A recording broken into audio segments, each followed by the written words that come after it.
Thank you all for joining us for the second episode of our series around assessments. I want to remind you all, if you like what you hear tonight and want to learn more about various ways in which we can support districts during these unprecedented times, then feel free to subscribe below or tune in next week, Thursday at 7 p.m. Maria and Atiba, take it away. Atiba, my friend, are you ready? Atiba, do you want to ask the next round of questions? Oh, sure, why not? Online schools have been around for at least 2 decades. How have the assessments influenced the discussion about assessments during the time of COVID? Or have they? Has anything really changed now from where they were prior to the advent of COVID?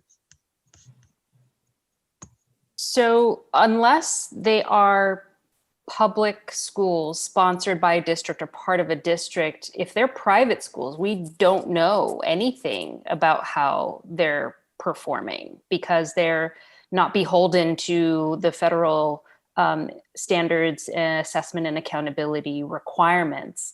So I think, so that's part of the problem, is that, private schools, not all, but some claim that they are providing a better education and that their children perform better, but we don't actually know because there's no comparable data. And that's actually one value that the current assessments that public schools administer have, is they are at least comparable within the state. They're not perfect, but they do give some objective measure of how all kids are doing on a set of standards. So private school performance is a bit of a mystery. We don't have too much data on how well they're actually serving kids. But does that not raise another question? About 6 weeks or so ago, or maybe longer, the secretary made a statement about allocating funds to private schools. How do you give money to someone whom you can't hold accountable? Why do you do that? Well, I think that I echo what Laura said, is that we really just don't know a lot about those virtual academies or virtual schools that are not under public regulation. When it comes to high stakes kind of state mandated testing, we often end up testing those students because they don't have the same requirements. So we end up testing them in the face-to-face despite their virtual learning usually. So we don't really, up until now, they were really kind of more non-traditional type schools. I think now the COVID topic is maybe inviting some collaboration for some inquiry about how they do things. Maybe information, questions about what diagnostics they might be using, formative type of assessments, or remote testing, even as we move more towards the reality that we will be testing this spring. A lot of that's going to happen remotely. And in some places, we're not prepared for that, or we're not used to that. And that may be valuable discussion if, in fact, they've done it. But to Laura's point, we don't know. We don't know how they do things. It's going to be a matter of inviting that conversation to see what we can learn from each other and to see how it can help us prepare. But in regards to the additional kind of funding in that area, I think that the more and more you talk about regulation changing and more resources going and more promotion or options for like homeschools or private schools, I think with that would have to come back with a degree of structure, of expectation that they will conform to some of the public school type of regulation and standards, and then we'll start to learn more about them. But right now, there's just not a lot to go on. So I don't think that they're influencing the process yet. The most we would see from virtual academies is that sometimes we would get a lot of their students that would come back into school. Now I think we may have the reverse. As we go back to face-to-face schooling, some parents aren't going to want to do that. So you may see them, the public school students, choose to go to virtual schools or environments just to keep that, give them more time to kind of acclimate to the new normal, or just, let the pandemic settle. So I think this just, a little more time to kind of see what we can learn from each other. I think too, Dr. Atiba, you asked two big questions that, it's late in the day and it's close to cocktail hour. So I'm just going to speak freely. We know why this administration did what they did, because they came in believing in a true market system for public education. They want to promote vouchers in private schools. And what's sad about that? Who doesn't care about the least served in a community? big business at all. And so that's why we've got to fight in public education to make sure that the resources stay in public education where there is transparency and accountability. And we're nowhere near perfect. But this is the only system that can benefit the students we're always talking about not being served by the same system. And so that's the why. No one should be surprised. Secretary DeVos doesn't know that special education is a federal mandate, but she knows all kinds of stuff about vouchers and private schools. So no one should be shocked there. But hey, we'll see what happens with that office, hopefully by the end of this week. The other thing you asked, though, is what have we learned? I'll tell you one thing that we're learning is that reliability is in question with distance assessments. We're seeing right now around California where teachers are worried that students aren't taking all of the assessments without some support, digital or otherwise. I can tell you my daughter's in medical school and the school's freaking out because all of a sudden the kids are blowing the tests out of the water. They're breaking records at the medical school with these tests. And now my daughter's not meeting in groups to take the test because that's not the kind of student she is, but she knows the people doing that, right? And so we're learning that we've got to also be looking at at data reliability. How can we protect these assessments so that we're really measuring what students know and are able to do, and not what their parents know and are able to do, or a quick Google search knows and is able to do. Yeah. Well, you know what, Westo, my brother from California, the CAT has been in place for a little bit now, the computer adaptive testing. So kids have been taking assessments, well, the high stake assessment, I should say, via remote, if you want to call it that. And so do you think we'll be using that as a base level of measurement in comparison to really start to look at, are there some outliers out there? Like you said, the minute you see something just fall off the chart, that's suspect, right? So in California in particular, what do you hear from the field as far as when it comes around, because we're coming close and up on that, are we opting for waivers, or are we going to go full board with what we've always done, and that's the CAT? What are you hearing? Well, that's interesting. Today, the State Board of Education met in California on this item. There aren't, at least right now, the possibility of waivers. So no one's working towards that. But what they're looking at is how do they protect that testing security, if you will. Because even in the example you use, if that was done on a campus, now again, there were some of those distance schools, and it kind of shines a light on what might have been happening there. But if it was done in our care, we had people monitoring what was going on, and that isn't the case right now in distance learning. So they're worried about that, and what they're thinking about here is shortening the assessment.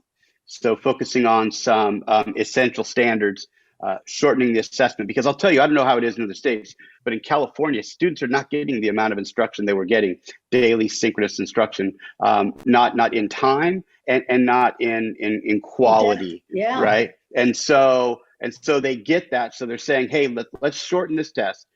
Because, hey, look, and this was asked earlier, and I think we all hit on it, but I just want to say it again.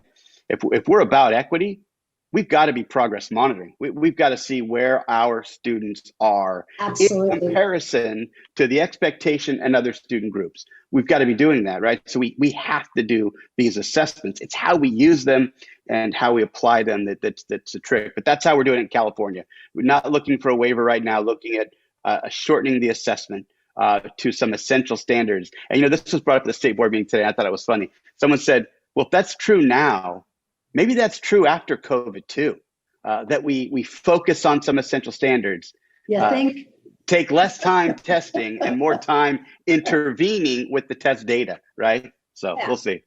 Yeah. There's not a one size fits all under the term assessment. And if that's the only takeaway that our viewers get is that, right? There's so many facets when it comes to assessments. Atiba? Yes, ma'am. What are you thinking over there, Tiba? In the Library of Congress? Someone just sent a question, wanting to know if we're going to look at the whole issue of assessment design. Any thoughts on that? So that's a huge question, and I think it can't be divorced from the use of the assessment. So there are, 4 uses for assessment. So there's diagnostic, there are formative assessments, which are really short kind of temperature checking. There are interim assessments, which are like, end of a unit type of a test. And then there's a summative test, which is largely what we've been talking about here. And so you need a design that's going to match the purpose of the assessment. And I think, as others have mentioned as well, you also need to think about technical issues like bias, and comparability and validity. I don't know that we want to get into the technical aspects of this, but I do think that you really can't think about design until you're clear on what the test results are going to be used for and by whom. And you've got to design it with that end goal in mind. I'm glad you said that. And you're right. Getting into the weeds of the technical pieces. But, I remember as a high school teacher, when we were first turning the corner on the assessments, I was asked as a teacher to engage with other teachers, and we headed up to Berkeley, and we spent some time out there with university personnel as well, and they guided us through this process of being able to look at anchor questions and looking for biases. I mean, it was a very dialed out process. And to be a teacher as a part of that, begs the question, because a lot of folks think it's, somebody over there behind the curtain creating the test, and we're not going to share out any secrets because it's a gotcha thing. When everybody has been very, very clear about the necessity for assessment. If it wasn't for that first launch of, as poorly or whatever you want to call it, of a design for NCLB, it gave us a very clear picture. If you want to talk equity, it gave us a very clear picture between those that were getting what they are promised to get in our education system versus those that didn't. So in the test development piece, we really want to reinforce that it's a whole cadre of folks that participate in that. And I wanted to hear a little bit more too about that from those out there that are doing some of that test development. Pete, is that your neck of the woods? Absolutely. We've been developing assessments for over 40 years. Ours is a research-based norm reference assessment, interim assessment. And absolutely, that's why my comments earlier were, when you're thinking about aligning the assessment to its purpose, and then the audience, which is the students, you really need to make sure that it is, first of all, aligned to the purpose, which usually is the standards for each state, and appropriately aligned. So it's not just saying, it meets the standard, but it has to be validated. So the back end data has to support that.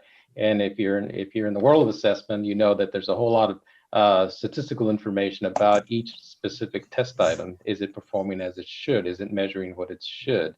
But then there's a whole team of folks that, you remember the old Schoolhouse Rock, I am a bill, just a bill. That sounds a little bit before my time, Pete. Sorry. Well, I'm an old guy here, so but it's kind of the same thing in test development. It's you have an item that begins with someone who sees what the standard should be aligned to, and it starts a journey. And a whole lot of people kind of put it through different forms. That's why you have field testing. Does it? We created this item, but does the statistics support that the item is actually telling us good, valuable information about the student as in its appropriateness to the standards being measured, the content being measured. So there's a whole complexity of creating assessments. Now you get into the summative world, those big contracts that come around by some of the state contract providers. That's in another realm. As Lada was explaining, you got to really understand what the purpose is, because then that drives how the items, what their journey is all about, because it has to tell the story of its intended design. Awesome. At this point, we're going to just take a quick pause before we get into the last two questions and the final episode of this series. Hey there, and don't forget, if you like what you hear and want to gain some more insight into what school districts are facing now, then tune in every Thursday at 7 p.m. or subscribe below. We thank you for joining us, and we look forward to seeing you next week. Have a great night.